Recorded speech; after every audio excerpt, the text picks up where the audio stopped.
বলিউড তারকা শাহরুখ খান অসুন্দর মহিলাদের সঙ্গে বেশি মেলামেশা করতে পছন্দ করেন বলে এক সাক্ষাৎকারে দাবি করেছিলেন অভিনেত্রী প্রীতি জিনতা। সম্প্রতি এক ভিডিও সামাজিক যোগাযোগ মাধ্যমে ভাইরাল হয়েছে, যেখানে প্রীতি বলেছেন, অসুন্দর মহিলাদের সঙ্গে শাহরুখ খান বেশি কথা বলেন। একটি জিনিস আমায় অবাক করত, আমরা কোথাও গেলে সে শুধু অসুন্দর মহিলাদের ডাকতো। এর উত্তরে শাহরুখ বলেন, আমার তাদের সুন্দর লাগতো, আমার সব মহিলাদের সুন্দর লাগে। আমি চাই সারা জীবন মহিলারা আমায় ঘিরে থাকুক। মহিলারা সচেতন, ভদ্র, নম্র, সুন্দরী। মহিলাদের গায়ের গন্ধ সুন্দর, তাদের কণ্ঠস্বর সুন্দর, তারা সুন্দর।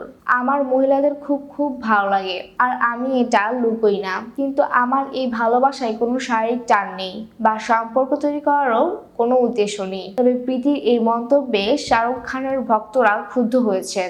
এক ভক্ত লিখেছেন, প্রীতিকে খুবই ক্ষুদ্রমনার মতো লাগছে। যারা দেখা করতে আগ্রহী, শাহরুখ নিশ্চয়ই তাদেরই ডাকতেন।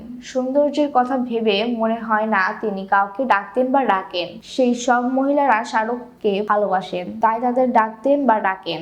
বলিউডের একসময় জনপ্রিয় অভিনেত্রী প্রীতি জিনতা এখনো তার ভক্ত সংখ্যা নেহাতই কম নয়, যদিও দীর্ঘদিন ধরেই বিরতিতে ছিলেন এই অভিনেত্রী।